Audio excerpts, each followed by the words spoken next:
सरगम, तिमी जन्मिएको दिनदेखि 20औं महिनासम्म आउँदा तिमी एउटा काल्पनिक चिज जस्तो लाग्छ मलाई। न त प्रत्यक्ष देखेको छु, न स्पर्श गर्न पाएको छु, न त अँगाल्न नै। तर यदि यो प्रविधि सत्य हो र मैले देखिरहेको यो मोबाइलको स्क्रिन सत्य हो भने तिमी छौ यो संसारमा भन्ने कुरामा विश्वास लाग्छ।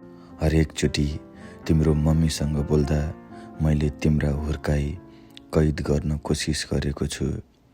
तिमी आफ्ना औँला चलाएका दिनदेखि लिएर तिम्रो पहिलो मुस्कान, तिमीले फेरेको पहिलो कोल्टे, तिम्रो छातीले घिर्सिँदै चालेको कदम, त्यसपछि तिम्रा 4 हात गोडाले गरेको सङ्घर्षदेखि भित्ता छामछुम गर्दै पहिलो पटक निर्धक्क उभिएका हरेक क्षण मैले कैद गरेको छु।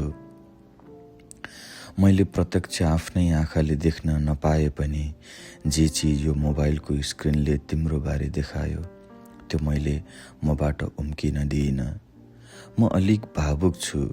तिम्रो उपस्थितिले मलाई जति परिपक्व बनायो त्यसको म सधैँ तिमीप्रति ऋणी छु। तिमीले चालेको पहिलो पाइलाले हामी दुवै बाबा मम्मी खुसीले उफ्रिएका थियौँ। पाखुरामा समाउँदा आड मिलेको जस्तो लाग्दो हो, खुसीले बुरुक बुरुक उफ्रिन्थ्यौ। आफ्नै बलले नढल्की बस्दा मुसुक्क मुस्काउँदै बाबा म बस्न सक्ने भएँ भनेर सुनाए जस्तो गरी मलाई देखेर हाँस्थ्यौ। हामी खुसीले ताली बजाउँथ्यौँ।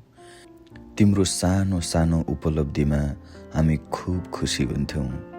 तिम्रो शरीरलाई कुनै चोटपटकको दागसम्म नदिन मम्मीले धेरै दुःख गरेकी छिन् छोरो। म अभागी बाबा हुँ। न त तिम्रा गोडा मुसार्न पाएँ, न त तिम्रो मम्मीको दुखेको ढाड।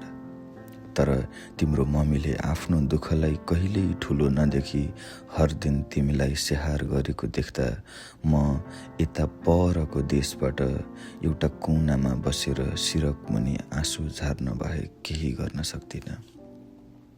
यति बुझ, तिम्रा हात गोडा आज यत्तिका मजबुत हुनुमा मम्मीको दिनरातको मेहनत छ। तिमी बस्न सक्ने भएपछि त मम्मीको छेउमै बसेर म पनि तरकारी काट्न सघाउँछु जस्तै गर्न थाल्यौ। तिम्रा हरेक जिज्ञासाका उत्तर मलाई दिइरहँ लाग्छ। त्यो उत्तर मैले तिम्रै शैलीमा दिन्थेँ। कहिले मुख बिगार्थेँ, कहिले उफ्रिन्थेँ, कहिले हाँस्थेँ, कहिले के गर्थेँ, कहिले के। मोबाइलकै स्क्रिनबाट भए पनि तिम्रो बाबा तिम्रो साथमा हर बखत छु भन्ने आवाज तिमीलाई होस् भन्ने चाहन्थे। तिमीलाई हँसाउँदा खुब ठुलो जित पाएँ भन्ने लाग्थ्यो। अनि मम्मीलाई यसरी सुनाउँथेँ कि लाग्थ्यो छोरोले मलाई सुन्छ, मैले हँसाउन खोजेको बुझेरै हाँसेको हो। मैले आऊ भनेर हात हल्लाउँदा तिमी मतिर सर्न खोज्थ्यौ। घुँडा टेकेर हिँड्ने भएपछि तिमी मलाई छुन मेरै नजिक आए जस्तो लाग्थ्यो। बिस्तारै तिमी घुँडाले घिर्सिएर सर्न सिक्यौ अनि हातको सहाराले भित्ता छामछुम गर्दै उभिन थाल्यौ। हिजोसम्म घिर्सिने छोरो बिस्तारै उभिएको देख्दा एकै दिनमा कति अग्लो भएको जस्तो लाग्यो। भित्ता छाम्दै छाम्दै पाइला सार्न थाल्यो। यस्तो लाग्यो मेरो छोरो मलाई खोज्दै खोज्दै कतै हिँडिरहेको छ। तिमीले बसिरहेको अवस्थाबाट उठ्न खोज्दा गरेका मेहनत सम्झन्छु। असफल हुँदा आफ्नो कमजोरीमा तिमीले गरेको मेहनत देख्दा म सधैँ भावुक हुन्छु छोरो। म त साँच्चै कति अल्छी रहेछु जस्तो लाग्छ तिमीले गरेको मेहनत देख्दा। बार बार लड्छौ, फेरि उड्छौ। ती हात गोडा भुइँमा बजारिएको देख्दा मलाई यहाँ आङ सिरिङ्ग हुन्छ। तर त्यहाँ तिमी भने केही नभए जसरी फेरि उठ्ने प्रयास गर्छौ। म हेरेरै अचम्म पर्छु। मेरा केही वाक्यले तिम्रो सङ्घर्षलाई जस्ताको तस्तै उतार्न मेरो हैसियत नै छैन छोरो। म तिम्रो बाबा भएर पनि यति भन्न चाहन्छु कि जीवनमा धेरै पटक यति ठुला ठुला पहाडहरू आइपरे थाके जस्तो भएर छाडिदेऊ कि जस्तो लागेको बेला तिम्रा सङ्घर्षहरूलाई देखेर फेरि जाँगर बटुलेर ती पहाड फेरि चढ्ने साहस जुटाएको छु। मेरो लागि तिमी प्रेरणाको स्रोत हौ छोरो। मेरो कामको नेचरले पनि मलाई अलिकति सहुलियत के दियो भने मलाई मोबाइल चलाउन रोकथोक थिएन। त्यही अवसरलाई मैले तिमीलाई हेर्नुमा सदुपयोग गरेँ। तिमी पनि एउटा मान्छे यो सिसामा आइरहने मेरो कोही त होला भन्ने लाग्दो हो।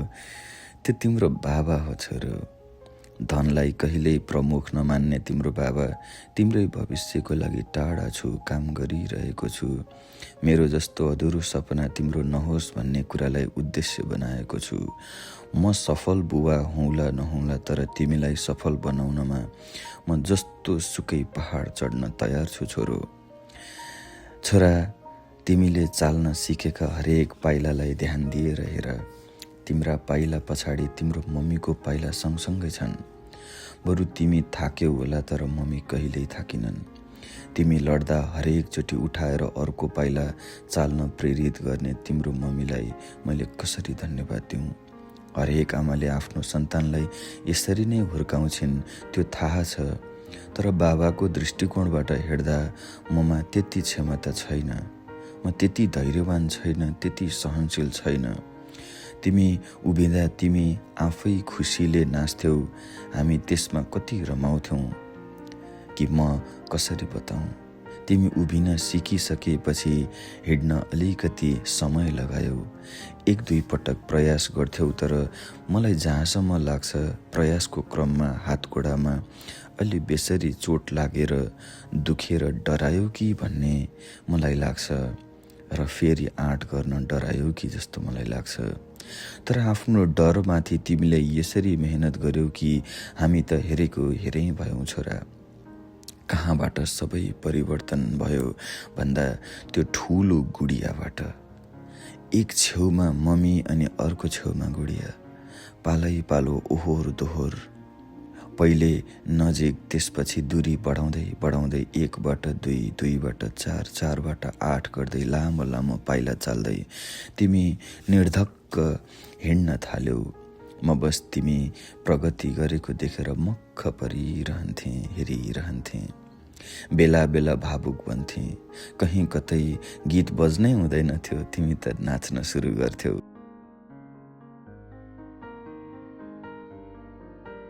त्यसपछि त बिस्तारै हिँड्न जानेका पाइलाले फुटबललाई हान्छु भन्दै कस्सिन थाले।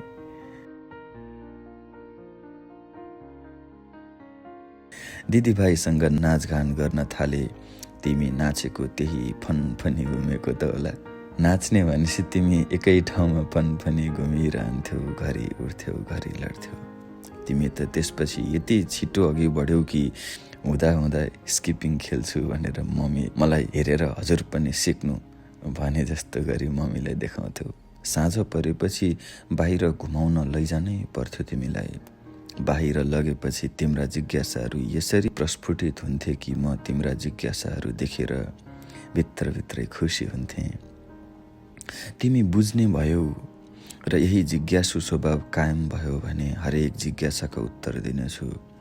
तिमीलाई तार्किक जवाफ दिने बनाउने छु। तिम्रा प्रश्नले झर्को मान्ने छैन। म तिम्रो बाबा हुँ, तर मलाई मेरै छोराले प्रश्नसम्म गर्न डर मान्ने जस्तो भयङ्कर चरित्र म बन्नु छैन। तिम्रो प्रगतिमा गर्व गर्ने बाबा बन्ने छु। मैले सिकाएर यसले सिक्ने भो, म भन्दा अघि बढ्ने भो भनेर डाहा गर्ने छैन। मेरो फुल हौ तिमी। मेरो बगैँचा वरिपरि हुर्क फुल। बाबाको प्रत्यक्ष माया साथ बाबा विदेश भइन्जेल तिमीले महसुस नगरौला, तर यति बुझ कि बाबा तिम्रै भविष्यको लागि मेहनत गरिरहेको छु। फेरि यस्तो भन्दै गर्दा मैले गर्दा बाबाले दुःख गर्नु पर्यो भन्ने नसम्झ। मलाई यो दुःख स्वीकार्य छ छोरो। यो दुःख मलाई दुःख लाग्दैन। तिमी त अब हिँड्न मात्र होइन, मेरो छोरा त दौडिन पनि थालिसकेछ। मम्मीले भेट्नै नसक्ने गरी दौडिने भइसक्यौ। झ्यालको रेलिङ चढी चढी उक्लिन सक्ने भइसक्यौ। मलाई बहुत खुसी लाग्छ। यो अध्याय मैले तिमीलाई देख्नु अघिको हो।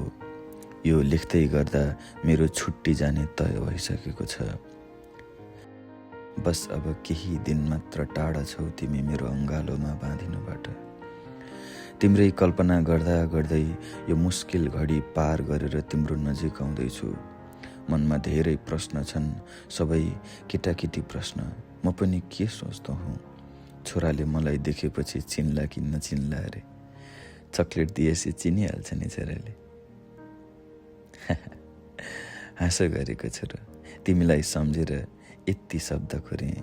भन्न त कति छन् कति, बाँकी अध्याय तिमीलाई भेटेपछि।